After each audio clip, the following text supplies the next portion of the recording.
அருள் பெருஞ்சோதி தனிப்பெரும் கருணை, அருள் பெருஞ்சோதி தனிப்பெரும் கருணை, ஈன்றதை செய்வோம் இல்லாதவருக்கு.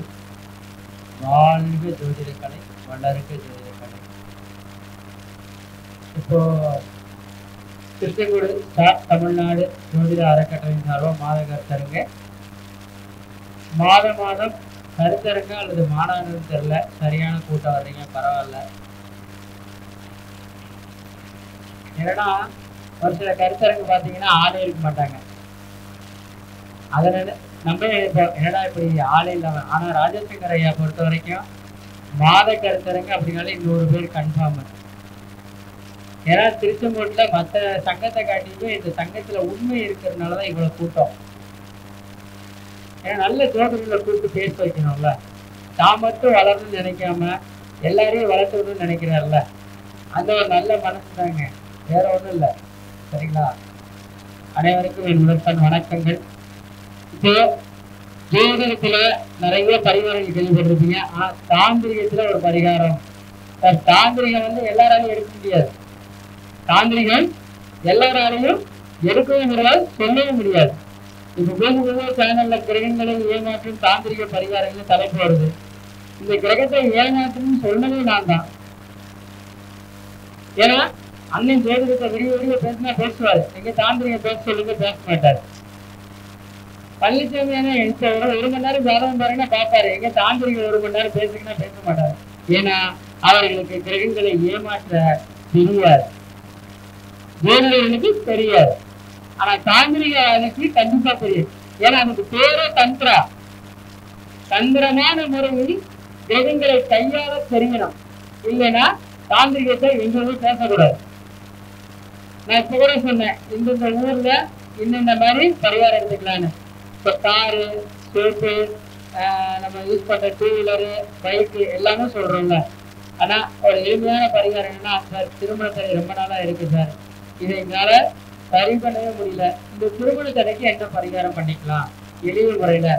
ஒண்ணும் இல்லை, புதன் அப்படியே உங்க ஜாதகத்துல நல்லா இருக்காரு அப்படின்னா மீனாட்சி திருக்கல்யாணம் பாருங்க.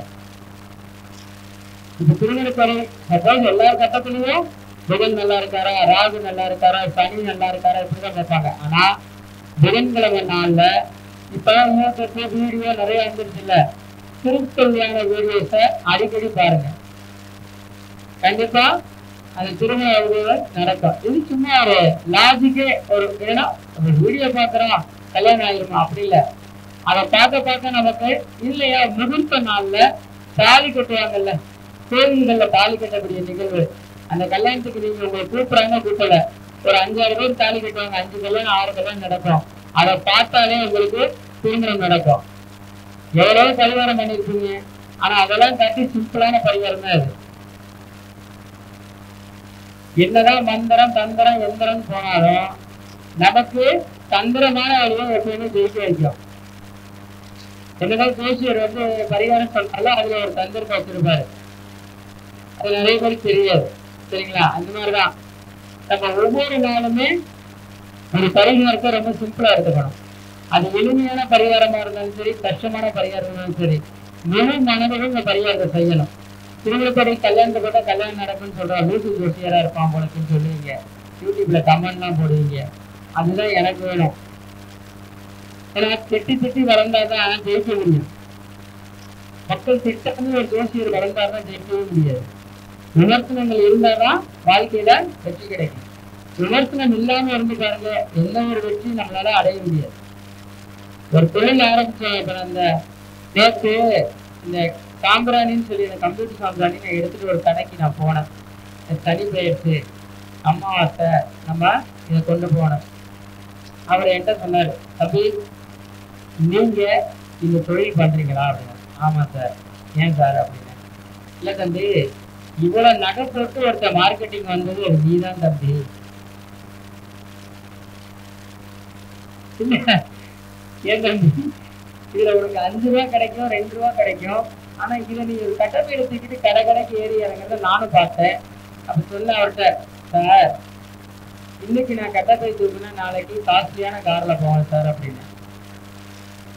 உழைக்கிறதுக்கு எப்பவுமே தயங்கக்கூடாது, தயங்கவே கூடாது. அன்னைக்கு எனக்கு ஜோதிடம் வராதுன்னு என் கூட இருந்த நண்பர்களே சொன்னாங்க. இன்னைக்கு என்னை பார்த்து தெரிச்சு ஓடுறாங்க. என் கூட இருக்க நண்பர்கள்லாம் என்னை ரொம்ப மட்டம் கட்டி தான் எனக்கு ஜோதிடம் தெரியாது, ஜோதிடத்தை பத்தி எதுவுமே தெரியாதுன்னாங்க. எனக்கு ஜோதிடமே தெரியாதுடா, நான் வேற மாதிரி யோசிக்கிறதுனால தாந்திரிகம்ன்ற ஒரு கருத்துக்கு எடுத்தேன். அப்போ இந்த தாந்திரிகத்துல ஒரு பலன் சொல்றது ரொம்ப அழகா சொல்லணும். ஏனதானன் பரிகாரமோ பலனோ கொடுக்கக்கூடாது. ஜோதிடம் கலந்து இருக்கிறதுல அதுல ஒரு தந்திரம் இருக்கணும். இப்ப தொழில் தடை இருக்கு சார், இந்த தொழில 10ஆம் தொழில் தானா 10ஆம் இடம் சொல்லிடுறோமா? 10ஆம் இடத்தினுடைய அதிபதி யாரு? தனிநல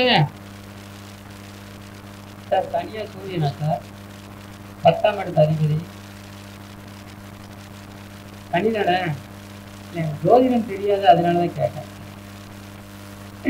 என்னன்னா 10ஆம் இடத்துல ஒரு தனியை சொல்லிடும். தொழில் தடையாவே இருக்கு, வளர மாட்டேங்குது, வளர்ச்சி நோக்கி நான் போக முடியல அப்படின்னா, சார் நான் நல்ல பிசினஸ் மேன், எனக்கு கோடியில ப்ராஃபிட் வரணும், நான் டெவலப் ஆகிடணும், அதுக்கு என்ன பண்ணணும்? ஏன்னா இப்ப நம்ம சக்சஸ் பண்றது எல்லாமே அதுதான். தொழில சக்சஸ் பண்ணிட்டாலே, ஒருத்தருக்கு நிரந்தரமான பணம் வர வச்சுட்டோம்னாலே ஆட்டோமேட்டிக்கா ஜெயிக்க ஆரம்பிச்சிருவாங்க. எப்பயுமே மேடையில பொதுப்பலன் சொல்லிட்டு போயிடலாம். வீடியோ பார்த்துட்டு நடக்கலைன்னா என்ன சொல்றாங்க? என்ன நடக்க மாட்டேங்குதுன்னு. முதல்ல உங்க ஜாதகத்தை கொடுத்து பார்த்தாதானே தெரியும். பார்த்தாமே சார் தொழில முன்னேறணும், கல்யாணம் நடக்கணும், குழந்தை பிறக்கணும், நான் என்னோட இழந்த சொத்துக்களை திரும்பி வாங்கணும், இந்த மாதிரிலாம் நினைச்சிட்டு இருக்கீங்க. அது ரொம்ப தவறு. முதல்ல ஒரு கன்சல்டிங் எடுக்கணும். தாந்திரிகன்னு சொல்றாருல, அதுல என்ன இருக்குன்னு பாருங்களேன். நான் அதைத்தான் சொல்லுவேன், என்ன இருக்குன்னு எவ்வளவு பாருங்க. 100 ஜோதிடரை போய் பாக்குறீங்க, ஒரே ஒரு தாந்திரிக மேனம் பாருங்க, ஒரு தாந்திரிகவாதியை போய் பாருங்க, தங்கமா அவர் என்ன பண்றாருன்னு பாருங்க. அதைத்தான் சொல்றேன் நான். அப்போ ஏழ்மையான ஒரு பரிகாரத்துல ஏழ்மையான பரிகாரம் இருக்கு, 2 பணக்கார பரிகாரமும் இருக்கு. நான் டெய்லி ஒரு தீபம் வாங்கி விளக்கு போடுங்கம்மான்னு சொன்னா எத்தனை நாளைக்கு தாமின்னு கேட்பாங்க. ஒரு 108 நாள் போடுங்கன்னு சொல்லுவேன். 108 நாளைக்கும் 5 ரூபா விளக்கு, 10 ரூபா எண்ணெய், மொத்தமா ஒரு 15 ரூபா செலவாகும். அவங்க 100 ரூபா ஆகும். அப்ப 108 நாளைக்கு 10,800 ரூபா செலவாகும். ஆகும்ல? இது டெய்லி போய் அந்த அம்மா போட்டிருக்காங்க, தம்பி நான் கோயிலுக்கு போவேன், 108 நாள் விளக்கு போட சொன்னீங்க, 70 நாள் முடிச்சிட்டேன். இதே பரிகாரத்தை இன்னொரு நண்பர் சொல்றேன் நான், சார் 108 நாள் விளக்கு போடணும், அந்த 108 தீபம் போடணும். அவர் வேற கடைக்கு போனார். ஒரு விளக்கு 5 ரூபா, 100 விளக்கு 500 ரூபா, 8 விளக்கு எவ்வளோ? 40 ரூபாயா? எவ்வளோ ஆச்சு? 540 ரூபா சார். என்ன ஒரு 100 ரூபா, 1000 ரூபா தான். 108 தீபத்தை ஒரே நாள்ல அவருக்கு யோகமான தாராபலன்லையும் நட்சத்திரத்திலையும் போட்டு வந்துட்டாரு. அவருக்கு ப்ரமோஷன் வாங்கி போயிட்டாரு. இன்னும் இந்த அம்மா அந்த 27வது நாள் தான் போயிட்டு இருக்கு. அப்போ இதுதான் தந்திரம். நான் சொல்றது என்ன, 108 விளக்கு போட சொல்றாங்க. 108 நாள்னா ஒரே நாள் யாருக்கு ஜாதகம் பாக்குறீங்களோ அவங்களுக்கு தாராபலனையும் பார்த்துக்குங்க, அந்த தசாபதியும் பார்த்துக்குங்க, எந்த நேரத்துல போடணும்னு ஒரு கணக்கு இருக்கு. எந்த தெய்வத்துக்கு சொல்லியிருக்காங்களோ அந்த தெய்வத்தினுடைய நேரத்தை கேட்டுக்குங்க. கேட்டுட்டு ஒரே நாள் அந்த விஷயத்தை பண்ணிட்டு வாங்கன்னு சொல்றேன். ஒவ்வொரு தீபமா போட்டாலும் அதுக்கான பலன் உண்டு. 108 தீபம் போட்டாலும் அதுக்கான பலன் உண்டு. உன் கடமை சரியா செஞ்சுடு. இதுதான் தாந்திரிகம். இப்ப நான் டிக்கெட் எடுக்கிறீங்க, ஒரு லைன் அடிக்கிறீங்க சாமி கும்பிட, 500 ரூபா டிக்கெட்டு, இலவச லைனு, 500 ரூபா டிக்கெட் மட்டும் போயிட்டே இருக்கும். ஏன்? ஏன்னா அங்க தாந்திரிக தோஷம் இருப்பாரு. இந்த இலவச லைன்ல யார் இருப்பா? ஜோதிடர் இருப்பாரு. ஐயா முறைப்படி கோயிலுக்கு போங்க, எல்லாம் பார்த்துட்டு வாங்க, ஏழுமலையான சுத்தி கிரவுண்ட் எடுத்துவாங்க, எல்லாம் சொல்லுவாரு. நான் என்ன சொல்லுவேன், 300 ரூபா டிக்கெட் எடு, முடியலையா காலைல 5:30 மணி சேவைக்கு புக் பண்ண தருண் உள்ள போயிட்டேன். சாமிக்கு தானே செலவு பண்ற, உனக்கு சாமிக்கு செலவு பண்ற காசு என்னைக்குனாலும் திரும்பி வந்துடும். ஷார்ட்டா செய். பரிகாரம்லாம் இப்ப ஷார்ட் ஆயிடுச்சு, பரிகாரம்லாம் ஷார்ட் ஆயிடுச்சு. அப்போ யாராருக்கு என்னென்ன தேவைன்றத பார்த்து கொடுக்கணும். அதுவே தாந்திரிகம். ஒருத்தர் மட்டும் சக்சஸ் ஆகலைன்னு ரொம்ப நாளா புடஞ்சிட்டே இருந்தார். அப்ப நான் சொன்னேன், ஐயா உங்களுக்கு ஒரு எந்திரமும் ஒரு வேவும் தர்றேன் அப்படின்னு. அவர் சொன்னார், ஏற்கனவே 100 எந்திரம் வாங்கி என் கடை வீடு எல்லாத்தையும் வச்சுட்டேன், நீங்க போட்டு என்ன புதுசா ஒரு எந்திரம் கொடுக்க போறீங்களான்னு. அந்த 100 எந்திரத்தையும் என்கிட்ட கொண்டு வந்து கொடுங்க, உங்களுக்கு காசு தரேன்னு சொன்னேன். அவர் வச்சிருக்க எந்திரத்தை கூட எடுத்துருங்க, எடுத்துட்டு வந்து என்கிட்ட கொடுங்க அப்படின்னு சொன்னேன். அவர் 15 20 ரூபா கொடுப்பார் சொன்ன மாதிரி. எல்லா எந்திரத்தையும் என்ன பண்ணேன், கார்ல கூட்டிட்டு போக வர இந்த ஆத்துல போடுங்க, ஒரு எந்திரத்துக்கு 100 ரூபா மணிக்கு 1500 ரூபா தந்துடுறேன்னு 1500 ரூபாய் கொடுத்து அவர் கையில. எனக்கு இவ்வளவுதான் போகுமா, இன்னைக்கு பண்பாங்க அவ்வளவுதான் அப்படின்னு. அப்ப அவரு என்ன சாமி எல்லாத்தையும் போட்டீங்கன்னா 40,000 30,000 1 லட்சம் இப்படி கட்டி வாங்கினேன். அது விருப்பமே வேலை இல்லை. ஏன்னா ஒரு எந்திரம் குறிப்பிட்ட ஆண்டுகள் மட்டும்தான் பேசும். ஒரு முன்னாடி ஒரு கடையில மாட்டி வைக்கிறீங்க, டெய்லி வர்ற எல்லாருமே நல்ல சூழலா வருவாங்களா? சரி, நல்ல ஆத்மா வருமா உள்ள? இல்ல மளிகை கடையை எடுத்துக்கங்க, இல்ல ஒரு எந்த தொழில் நிறுவனமா இருந்தாலும் நல்லவர்களும் வருவாங்க, கெட்டவர்களும் வருவாங்க, நெகட்டிவ் பர்சனும் வருவாங்கல்ல. அப்ப அது எல்லாத்தையும் அந்த எந்திரம் தான் வாங்கும். ஒரு குறிப்பிட்ட நாளுக்கு அப்புறம் அதுக்கு சக்தி இருக்காது. உண்மைதானே? அப்ப வேலை செய்யாது. அப்ப எந்திரம் கொடுக்கறது பிரச்சனை இல்லை, அதை தெளிவா கொடுக்கணும்னு சொல்றோம். இப்போ நமக்கு தன ஆக்கர்ஷண வேறு, நிறைய பேருக்கு வேரை பத்திலாம் ஒண்ணுமே தெரியாது. நம்ம அந்த காலத்துல பாத்தீங்கன்னா வெட்டி வேர் இருக்க அந்த வெள்ளை துணியில கட்டி மூளையில வச்சிருப்பாங்க. வெட்டி வேறு வெள்ளை துணி எது கட்டி வைக்கிறாங்க? ஐயா வேறு என்ன கிரகம்? வேறு என்ன கிரகம்?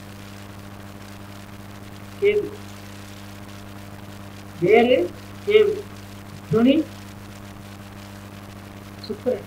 துணி சுக்கிரன் தானேங்க, புரியுதுங்களா? கேது சுக்கிரனா?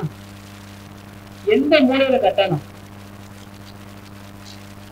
கேது சுக்கிரனை வாஸ்துபடி சொல்றீங்கல்ல, இது தென்மேற்கு மூலை, வடமேற்கு மூலை, கிழமேற்கு, இது மாதிரிலாம் நம்ம வாஸ்துபடி சொல்றோம்ல. எந்த மூலையில இந்த வெட்டி வேறையும் இந்த துணியில கட்டி தொங்க விட்டா நல்லா இருக்கும்? சொல்றவங்களுக்கு 500 ரூபாய் பரிசு. அந்த குபேர மூலையினோட இன்னொரு வார்த்தம் இருக்கு. குபேர மூலைக்கு இன்னொரு வார்த்தை இருக்கு. ஈசானிய மூலை என்ன சொல்றோம்? ஈசானியம் வடகிழக்கா? ஈசானிய மூலையில தான் கட்டணும். பாசிட்டிவ் எனர்ஜி உள்ள வரும். அப்போ இந்த வெட்டி வேற வீட்டுல நிறைய ப்ராப்ளம்ஸ் இருக்குன்னா ஈசானிய மூலையில என்ன பண்ணணும்? வெட்டி வேற வெள்ளை துணியில கொஞ்சம் போட்டு கட்டி தொங்க விட்டீங்கன்னா உங்களுக்கு ப்ராப்ளங்கள் எல்லாமே கிளியர் ஆகும். அந்த வெட்டி வேற ஒரு 40 நாள் 48 நாள் இருந்ததுக்கு அப்புறம் எடுத்து மாலை கட்டி விநாயகருக்கு போடுங்க. வெட்டி வேறு மாலை விநாயகருக்கு போடுங்க. புரியுதுங்களா? ஆட்டோமேட்டிக்கா என்ன ஆகும்?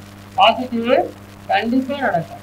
நம்ம என்ன ஃபேமிலிக்குள்ள ப்ராப்ளம் இருந்தாலும் இந்த ஈசானியோட வெற்றி வேறு பரிகாரம் வேற லெவலில் சக்சஸ் ஆகும். மனநிலை செய்ய பேசும்போது சொன்னார், பைரவர் தான் எல்லாம். ஆமா, உண்மை. அப்போ இந்த பைரவர் எதுக்காகனா நம்மளுடைய கடன்களை குறைக்கணும்ல. எல்லாருக்கும் கடன் குறையணும். உழைச்சி சம்பாரிச்சு கட்டினாதான் கடன் அடையும். எந்த தெய்வமும் வீட்டு கதவை கட்டி நீ 5 லட்சம் வச்சுக்கோ, நீ 10 லட்சம் வச்சுக்கோன்னா கொடுக்காது. கூட இருக்க நண்பன் காசு கொடுக்கலன்னு நினைச்சுன்னா அது உன்னுடைய முட்டாள்தனம். ஒருத்தன் நல்லா இருப்பாங்க, திடீர்னு வளர்ந்து போயிட்டு இருப்பான், அவன் பணம் கொடுக்கல, அவன்லாம் ஒரு நண்பனா அப்படிலாம் பேசுவாங்க. அதை முதல்ல பேசாதீங்க. நீங்க அங்கேயேதான் இருப்பீங்க, அவன் வளர்ந்து போயிட்டே இருப்பான். எப்பவுமே என்ன பண்ணணும்? அந்த மாதிரி பேசக்கூடாது. அப்ப நம்ம அதை எப்படி சரி பண்ணிக்கலாம்? கால பைரவருக்கு அஷ்டமி திதியில சாத்துக்குடி தீபம் போடுங்க. லெமன் தீபம் போட்டிருப்பீங்க, ஆனா கால பைரவருக்கு அஷ்டமி திதியில சாத்துக்குடியால தீபம் போடுங்க. சாத்துக்குடி மஞ்சளா இருக்கக்கூடாது, பச்சையா இருக்கணும். இதை மட்டும் பண்ணுங்க, கடன் படிப்படியா குறையும். சரி சார், வியாபார முன்னேற்றம். வியாபார முன்னேற்றம் எல்லாருக்குமே காய்கறியில முதன்மையான காய்கறி அது. காய்கறியில காஸ்ட்லியான காய்கறி காய்கறியில கேட்கிறேன். கேரட், பீட்ரூட், பீன்ஸ் இதெல்லாம் இங்கிலீஷ் காய்கறிகள். நான் கேட்கறது நாட்டு காய்கறி. உண்மையா சொல்றேன், நம்ம லைஃப்ல நாட்டு காய்கறியிலேயே விலை மதிப்பற்ற காய்கறினா சுரக்காதான். உண்மையா சுரக்காய்க்கு இருக்கக்கூடிய தன்மை நன்மை வேற எந்த காயிலையும் கிடையாது.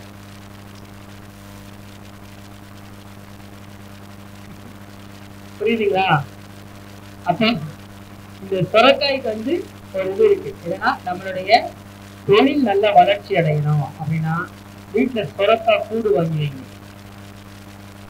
சுரக்காய் கூடு இருந்தா அந்த சுரக்காய் கூடுல சில்லறை காசு போட்டு சேர்த்துட்டு வாங்க. ஒரு சுரக்காயை வாங்குங்க.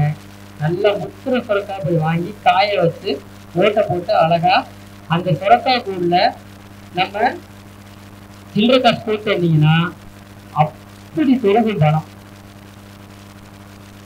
சுரக்காய் கூடுல சில்லறை காசு போட்டு வச்சா பணம் அப்படி பெருகும். சுரக்கூடு புரியுதுங்களா? சுர என்னவா?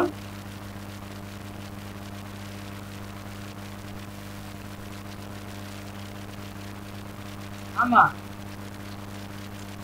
இல்ல, சுரக்கூடு ஒரு வீட்டுல இருக்குனாலே அந்த வீடு சுரந்துகிட்டே இருக்கணும். உண்மை. சுரக்கூடு காய்கறிகளுக்கு இவ்வளவு ஒரு தன்மை இருக்கு. சுரக்காய் யார் வீட்டுல எல்லாம் வந்து அந்த கூடு வச்சிருக்கீங்களோ அவங்களுக்கு பணத்துக்கு பஞ்சமே வராது.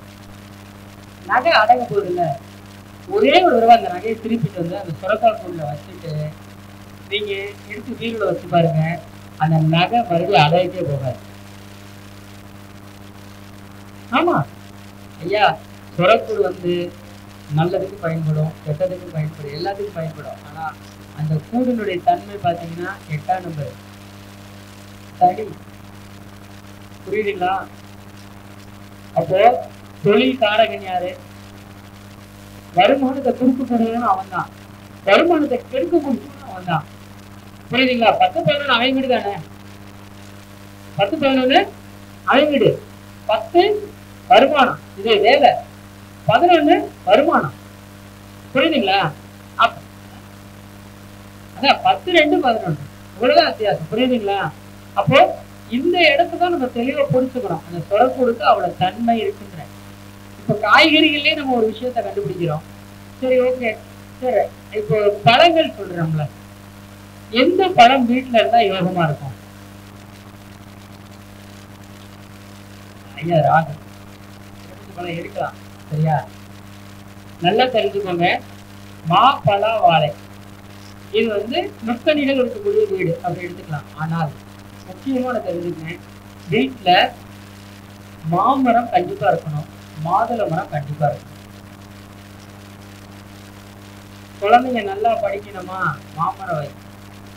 நல்லா வீரியமா குழந்தைங்க நல்லா வளரணுமா, மாதுளை மரம் வை. 2 விஷயம்தான். அப்ப ஒவ்வொரு பரிகாரங்களும் பாத்தீங்கன்னா மரங்கள் மூலியமாவும் பழங்கள் மூலியமா. அப்போ சார் மரம் வைக்க வசதி இல்லை, நாங்க அபார்ட்மெண்ட்ல இருக்கோம், என்ன பண்றது அப்படின்னா ஒண்ணும் இல்லை, ரொம்ப சிம்பிளான வழி. மாதுளை பழத்தை வீட்டுல வாங்கி வை, இல்ல மாம்பழத்தை வாங்கி வை. குழந்தைங்க படிக்கலன்னு வைங்களேன், மாம்பழத்தை வாங்கி வீட்டுல வைங்களேன். நல்ல மஞ்சள் கலர்ல இருக்கணும் மாம்பழம். அதை நீ சாப்பிடலைனாலும் பரவாயில்ல. இப்ப 10th எக்ஸாம் எழுதல குழந்தைங்க, மாம்பழ சீசனை கொடுக்காதீங்க, ஆனா வாங்கி வைங்க. படித்ததெல்லாம் ஞாபகத்துல இருக்க மறக்க மாட்டாங்க. புரியுதா? எளிமையான முறையில தான் பரிகாரம் கொடுத்துருக்கோம். அப்போ மாம்பழத்திலேயே ஒரு விஷயம் இருக்கு, மாதுளத்திலேயே ஒரு விஷயம் இருக்கு. அப்ப இதை தாண்டி நம்ம ஒரு சில பரிகாரங்கள் என்னன்னா கோவில்ல சொல்லுவோம், சார் எனக்கு வந்து அர்ச்சனை பண்ணுவீங்கல்ல, நட்சத்திரமும் ராசியும் சொல்லிதான் அர்ச்சனை பண்ணுவீங்க. எப்பவுமே தெரிஞ்சுங்க, உச்சிக்கால பூஜையில தான் சாமிக்கு அர்ச்சனை பண்ணணும். எப்பவுமே உச்சிக்கால பூஜையில தான் சாமிக்கு அர்ச்சனை பண்ணணும். காலையில சாமி கும்பிடக்கூடாது, நைட்டும் கும்பிடக்கூடாது. சாமி எப்பவுமே ஆக்டிவா எவ்வளவு தெரியுமா இருக்கும்? 11 மணில இருந்து 12 மணி வரைக்கும் தான் ஆக்டிவா இருக்கும். கடவுளே வரம் கொடுக்கணும்னு நினைக்கிற டைமே அதுதான். அபிஜித் முகூர்த்தம்னு கேள்விப்பட்டிருக்கீங்களா? முஸ்லீம் என்ன பண்றாங்க, எத்தனை மணிக்கு சாமி கும்பிடுவாங்க? 12 மணிக்கு அல்லாஹ் அக்பர்னு சொல்ற சவுண்ட் கேட்குதா? கிறிஸ்டின் ஞாயிற்றுக்கிழமை எத்தனை மணிக்கு கும்பிடுறாங்க? 12 மணி ஆயிருதா? அவங்க எல்லாம் அதனாலதான் பிரம்மாண்டமாக வாழ்ந்து கொண்டிருக்கிறார்கள் முஸ்லீம். பாத்தீங்களா, அரபு கண்ட்ரிலாம் பணம் ஏன் கொட்டுது?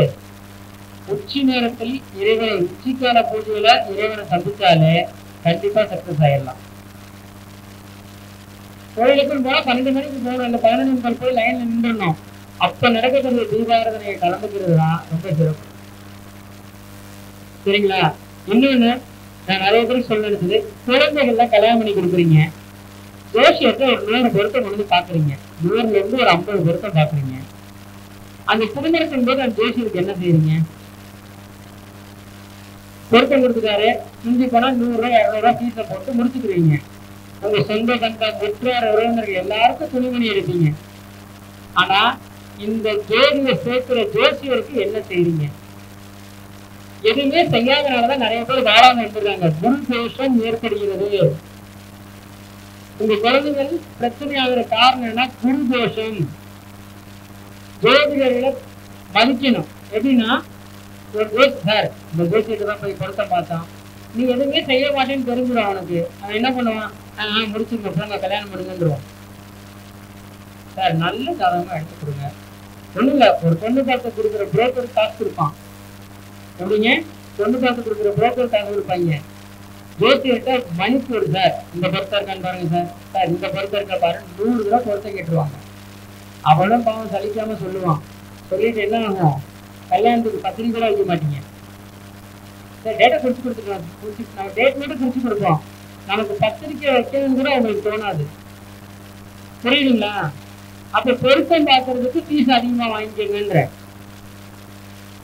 ஒரு பொருத்தம் பார்த்தா 5000 ரூபாய் போயிடுங்க. எப்பவுமே பொருத்தம் பார்க்க வரமாட்டான். அப்ப 10 பொருத்தம் பார்த்துட்டா என்ன ஆகும்? 50,000 வச்சா புரியுதுங்களா?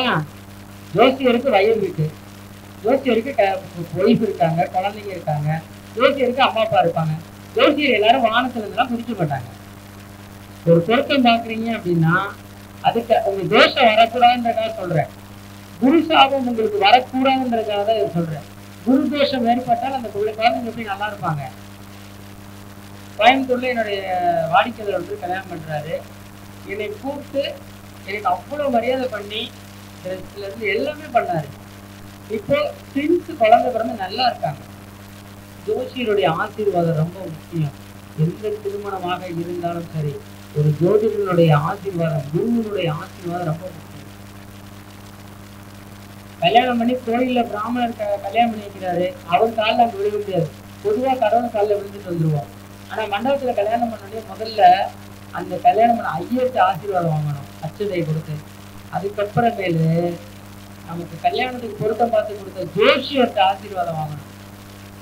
குரு உங்களை ஆசீர்வதித்தால் குழந்தை பாக்கிய பிரச்சனை வராது, டைவர்ஸ் ஆகாது.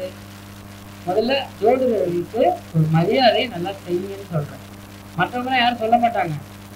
ஏன்னா எல்லாருமே சில இடத்துல பயப்படுவாங்க. நம்மளாம் பயப்படலாம் மாட்டோம். என்னவோ உண்மையா ஓப்பனா சொல்லிட்டு போயிட்டே இருக்கும். சரிங்களா?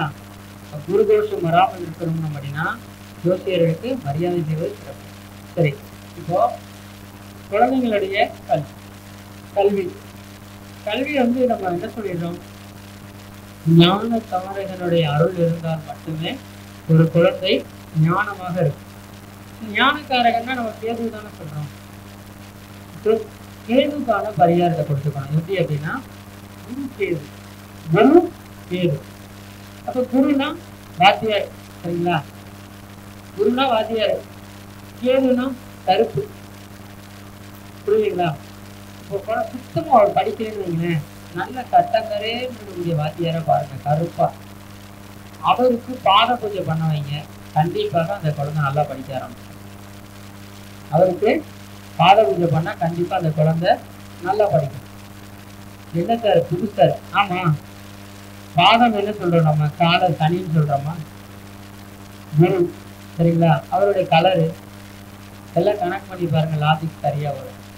வாழ்க்கையில ஒவ்வொரு முறையும் எளிமையான பரிகாரங்கள் மூலியமா தான் வெற்றி பெறணும். சரிங்களா? அதுக்கு அடுத்து பாருங்க, இன்னொரு பரிகாரம் சொல்றேன். நம்ம பழங்களை வைத்து பரிகாரம் செஞ்சுக்கலாம். ஒண்ணும் இல்ல, பங்குச்சந்தைக்கும் பழத்துக்கு என்ன சம்பந்தம் இருக்கு? பங்குச்சந்தைக்கும் பழத்துக்கு சம்பந்தம் இருக்கு. ராகு, சந்திரன், புதன், இந்த 3 கிரகம் தான் பங்குச்சந்தை. இந்த 3 கிரகம் தான் பங்குச்சந்தை. அப்போ டிராகன் ஃப்ரூட் இருக்குல்ல, அது ராகு. புரியுதுங்களா? டிராகன் ஃப்ரூட்க்கு ராகு. அதுக்கு அடுத்து வந்து பாத்தீங்கன்னா புதனுக்குரிய பழம். இது சாப்பிட்டா நல்லா கூலிங் ஆயிரும் உடம்பு. அப்படின்னா என்ன பழம்? சாப்பிட்டா கூலிங் ஆகிற பழம் என்ன? இந்த பழம் அதிகமா சாப்பிடாத, இது ரொம்ப குளிர்ச்சி அப்படின்னு சொல்லக்கூடிய பழம் என்ன?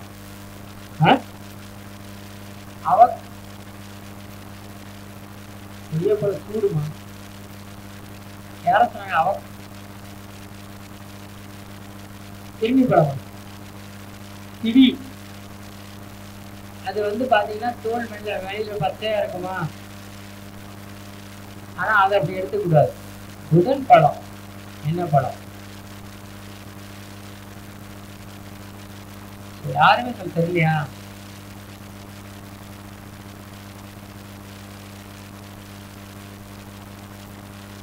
சாத்துக்குடி. சரி, அடுத்து சந்திரனுக்கு ஒரு பழம் சொல்லுங்க. வெள்ளை நிறத்துல இருக்கக்கூடிய பழம் என்ன? முலாம்பழம். அது உள்ள மஞ்சள், வெளியில வெள்ளை, அவ்வளவுதான் சொல்ல முடியும். இந்த 3 பழமே எடுத்துக்கிடுவோம், உங்க கணக்கே எடுத்துக்கிடுவோம். ஒரு சாத்துக்குடி, முலாம்பழம், டிராகன் ஃப்ரூட். பங்குச்சந்தை காலையில் ஒரு 10 மணிக்கு ஆரம்பிக்குதா? இந்த பழங்களை கட் பண்ணி பிளேட்ல வச்சுட்டு ஸ்டார்ட் பண்ணி பாருங்க. பங்குச்சந்தை எப்படி போகுதுன்னு பாருங்க. இதை கட் பண்ண சொல்லிடுறேன்ல, புரியுதுங்களா? ஒரு எளிமையான பரிகாரம் தான், ரொம்ப நல்ல. எந்த கோயிலுக்கு போய் 50,000 பரிகாரம் பண்ண சொல்லல, புரியுதுங்களா? இத இந்த 3 பழங்களையும் கட் பண்ணி வச்சுட்டு நீங்க ஷேர் மார்க்கெட் ஸ்டார்ட் பண்ணி பாருங்க எப்படி இருக்குன்னு. எளிமையான பரிகாரம் தான். சரி, இதை தாண்டி ஒரு விஷயம் சொல்லுவோம். இப்போ ஒவ்வொரு ஊர்களையும் நம்ம சொல்றோம்ல சார். இப்போ தனி ஒருத்தருக்கு கெட்டா எங்க போனோம்னா திருச்சி போயிட்டு வந்துடும். திருச்சி போயிட்டு அப்படியே ஸ்ரீரங்கம், திருவானைக்காவல், இந்த மாதிரிலாம் ஒரு 4-5 கோயிலுக்கு போயிட்டு என்ன பண்ணணும், அன்னதானம் வாங்கி ஒரு 4 பேர் கொடுத்துட்டு வந்துடணும். இது எப்படியும் பண்ணலாம். இல்லை அப்படின்னா திருச்சியில் இருக்கக்கூடிய திருப்பட்டூர் பிரம்மன் கோயிலுக்கு போயிட்டு வந்துடணும். தலையெழுத்து மாறிடும். தனி நல்லா இல்லைன்னா ஜாதகத்துல. இப்படி ஒவ்வொரு ஊருக்குமே ஒரு கிரக பரிகாரங்கள் இருக்கு. பொதுவா சொல்ல முடியல. என்னன்னா பொதுப்பலனா சொல்றது மேக்சிமம் பாத்தீங்கன்னா பெருசா சக்சஸ் ஆகல. பட் இருந்தாலும் நம்ம சொல்றோம், 110 பேருக்கு நடக்கும், 90 பேருக்கு நடக்காது. அப்ப உங்க ஜாதகத்தை போட்டு பாத்தீங்கன்னா அது தெரியும். சரிங்களா? இப்போ ஒண்ணு இல்ல, நம்மளுடைய ஆமா இந்த ஒண்ணு இல்லைன்ற வார்த்தையே ஒருத்தவங்க சொன்னாங்க, சார் அப்படி சொல்லாதீங்க அப்படின்னு. அதை மாத்திக்கிறேன். சரிங்களா? இப்போ என்ன பண்ணணும்னா டெய்லி நம்ம வீடுகள்ல பாசிட்டிவும் வைப்பு, சரிங்களா, நெகட்டிவ் வைப்பு எது நமக்கு அதிகமா இருக்குன்னு பார்க்கணும். பாசிட்டிவ் இருக்க ரொம்ப கம்மியா இருக்கு. அந்த பாசிட்டிவ் வைப்பு எப்படி கொண்டு வரலாம்? அப்போ ஒன்றும் இல்லைங்க, 5 விதமான தானியங்கள் 5 விதமான தானியங்கள் என்ன பண்ணணும் அப்படின்னா வாங்கி அந்த தானியங்களை எல்லோ துணியில, அது எதுவாக கூட இருக்கட்டும், மொச்சையா இருக்கட்டும், பாசிப்பயிரா இருக்கட்டும், அல்லது கடலைப்பருப்பு, இந்த மாதிரி 5 விதமான தானியங்கள். சரிங்களா? நவதானியம் 9ன்னு சொல்றாங்களா, அதுல 5 எடுத்துக்கங்க. அந்த 5 ஒரு மஞ்சள் துணியில கட்டி, சரிங்களா, வீட்டினுடைய வாசல், நில வாசல்ல சும்மா சின்னதா கட்டி தொங்க விடுங்க. மிக்ஸ் பண்ணி ஆட்டோமேட்டிக்கா பாசிட்டிவ் வைப் வந்துடும் வீட்டுல. எளிமையான பரிகாரம், சின்ன சின்ன பரிகாரம். சரி சார், எங்க வீட்டுல அதிகமா கன்சிஸ்டன்சி இருக்கு, இதுக்கு என்ன பண்ணலாம் அப்படின்னா, அந்த மண் பானையில, சரிங்களா, மண் பானையில 3 எலுமிச்சை பழம், 3 எலுமிச்சை பழத்தை போட்டுட்டு அதுல கொஞ்சம் குங்குளியம் வாங்கி கொஞ்சம் போடுங்க. போட்டுட்டு சாம்பிராணி வாங்கி கொஞ்சம் கொட்டிட்டு அது அந்த எலுமிச்சை பழத்துக்கு மேல இதெல்லாம் போடணும். போட்டு அந்த சாம்பிராணி போக உள்ள எலுமிச்சை பழம் இருக்கணும். மண் சட்டிக்குள்ள இந்த சாம்பிராணி பவுடர் இருக்குல்ல, இந்த பால் சாம்பிராணி, கட்டி சாம்பிராணிலாம் அந்த மாதிரி வாங்கி இந்த பானையில போட்டு வீட்டுல ஒவ்வொரு வாரமும் செவ்வாய்க்கிழமை ஒரு மூலையில வைக்கணும். அந்த லெமனை எடுக்கவே கூடாது 4 வாரம் வரைக்கும். ஆனா அதுக்குள்ளேயே போட்டு வச்சுட்டே இருக்கணும். அந்த லெமன் தான் வந்து இந்த நெகட்டிவ் எல்லாம் வாங்கிட்டு நம்மளுடைய திருஷ்டி எல்லாம் போயிடும். போய் அதுக்கப்புறம் பாசிட்டிவான விஷயம் நடக்கும். இந்த மாதிரி சின்ன சின்ன எளிமையான பரிகாரங்கள் கொடுக்கறது தான் தாந்திரிகம். சரிங்களா? ஏதாவது டவுட்ஸ் உங்களுக்கு, மற்றபடி டவுட்ஸுக்கு கால் பண்ணீங்கன்னா அது டெய்லி 100 கால் மேலே வருது. ஆனால் நீங்கள் எப்பவுமே ஜாதகம் பார்க்கணும்னு முடிவு பண்ணிட்டீங்கன்னா வாட்ஸ்அப் கால், சரிங்களா? வாட்ஸ்அப்ல கால் பண்ணி, இல்லைன்னா வாட்ஸ்அப்ல மெசேஜ் பண்ணுங்க, சரியா? என்னுடைய அலைபேசி நம்பர் சொல்றேன், 967786 967 786 மே மாதம் என்னுடைய நேரடி தாந்திரிக வகுப்பு இருக்கு, அதில் எல்லாரும் கலந்துக்கலாம். எஸ்டி அஸ்ட்ரோ யூடியூப் சேனலான எல்லாரும் சப்ஸ்கிரைப் பண்ணுங்க. என்னுடைய சேனல் ஜோதிட தலைவர் யூடியூப் சேனலே சப்ஸ்கிரைப் பண்ணுங்க. நிறைய விஷயங்கள் உங்களுக்கு டெய்லி வீடியோஸ் வரும், நிறைய தாந்திரிக பரிகாரங்கள் தெரிஞ்சுக்கோங்க. அதே மாதிரி உங்களுக்கு தேவையான அனைத்து விஷயங்களையும் கொடுக்கறதுக்கு தான் ஜோதிடர்கள். ஜோதிடத்தை நிறைய கருத்துக்களை கேட்டு தெரிஞ்சுக்க. முதல்ல ஜாதகம் பார்க்குறீங்கன்னா உங்கள் கேள்விகளை எழுதி வைத்துக் கொண்டு கேள்விகளுக்கு, சரிங்களா? இந்த வாய்ப்பை ஏற்படுத்தி கொடுத்த மதிப்புக்கு மரியாதைக்குரிய ராஜாசங்கரன் அவர்களுக்கும் மற்றும் சேது மாதவன் ஐயா அவர்களுக்கும் மற்றும் நம்முடைய வேந்தர் டிவி புகழ் திரு பழனிசாமி அவர்களுக்கும் என் நெஞ்சார்ந்த நன்றிகள் பட. வாழ்க வையகம், வளர்க ஜோதிடம், வாழ்க ஜோதிட கலை. நன்றி, வணக்கம்.